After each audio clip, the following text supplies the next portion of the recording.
Hello there, YouTubers. It is me, Edward, and today I'd like to share some recent moments I've come up with from CNN. Oh, I'm sure you're aware. I love their news. In fact, the only thing I love about it is making fun of it.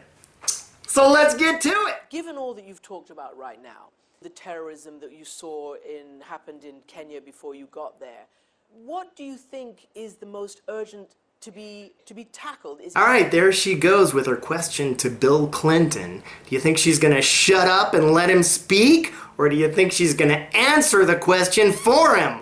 Education, is it radicalization? Maybe they're part of the same things. And we also talked about climate and conservation. You went to a Save the Elephant project. Just goes on and on, blah, blah, blah.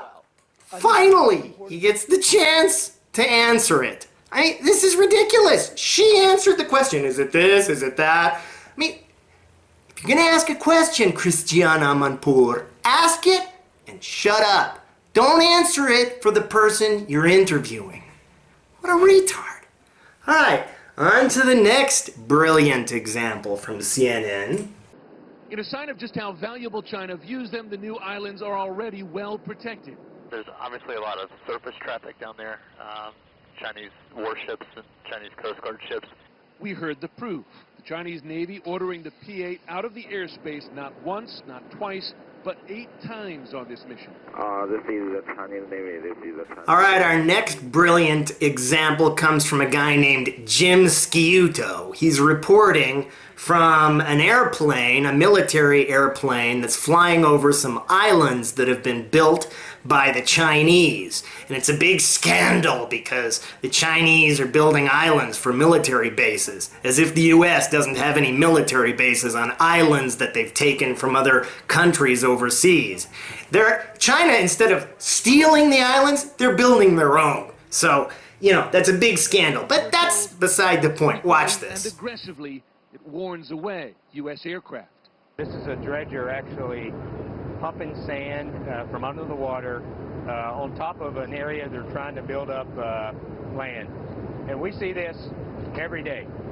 So I think they work weekends. Okay, so the guy from the military says, we see this every day. I think they even work weekends. And here comes the brilliance from Jim Sciuto. When they're doing this because 24/7. It happens, we see it all the time.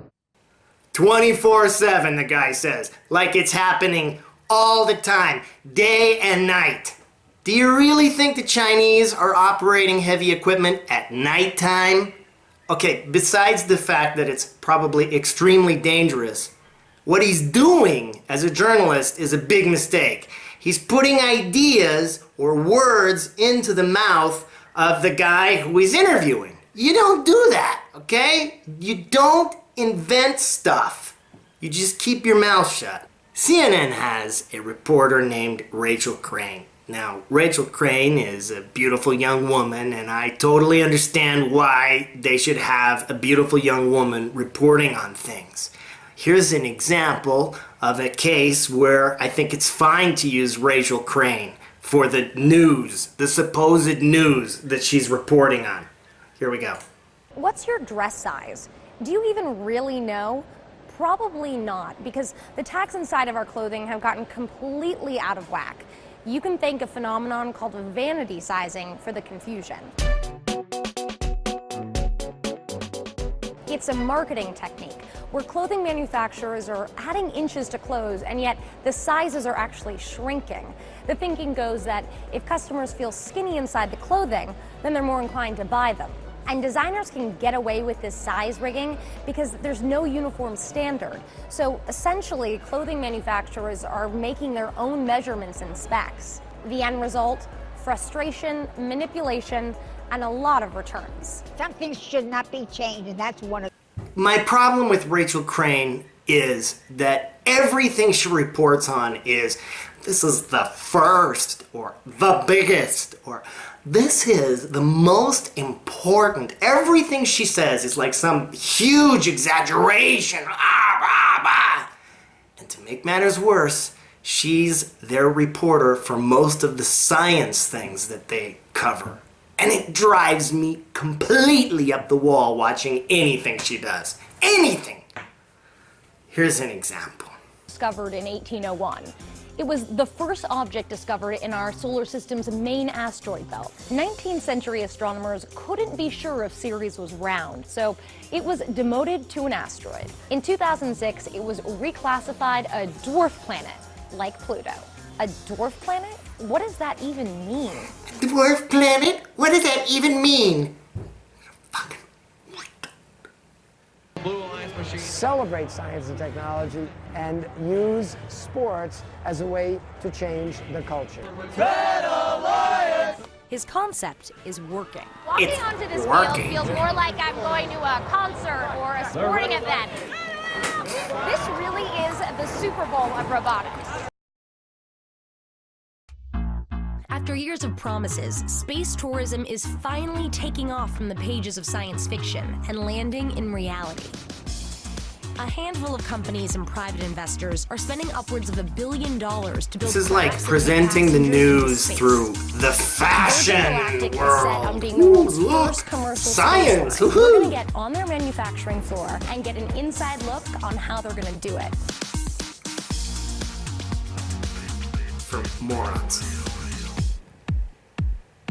Gotta have the Located music. just 100 miles northeast of Los Angeles, this secretive facility is home to Virgin's spaceship manufacturing arm called the Spaceship Company. It's here called that the they're building the Spaceship world's Company. first fleet of commercial suborbital spacecrafts. One of those is Spaceship 2 Serial 2. So we're in our clean room here in our main fabrication facility at the Spaceship Company. What exactly are we seeing happen right here? We're working on the fuselage for our spaceship that's in assembly right now. So our technicians are laying up the skins, which are made out of carbon fibre, to build that part of the vehicle. So then we take these parts over to Faith, which is our assembly hangar. We bond them together and then we integrate systems, and I'll show you some of that later today. Great. Great. Once in the hangar, engineers take those composites and add them to the ship's body. These vehicles are what we call bonded composite assembled vehicles. So you're not going to find many bolts or rivets assembling our vehicle together. We actually bond a lot of the composite. The design is a scaled-up version of the 2004 X Prize winner. The current line of crafts are part of the Spaceship 2 series. These ships are carried 50,000 feet into the air by their mothership White Knight 2, and then separate, blasting off at nearly 2,500 miles an hour and reaching between 50 and 62 miles above Earth. Passengers will only experience 6 minutes of weightlessness, but will have bragging rights for a lifetime. At heart, what inspires me the most is the idea that space changes you, that space has this profound impact on the people who can experience it. And that's not just the people who go up, but the people who know that person going up. What's the market for adrenaline junkies and space enthusiasts out there? I mean, how Okay, that's many enough. people I can't take it anymore. What's the market for adrenaline junkies?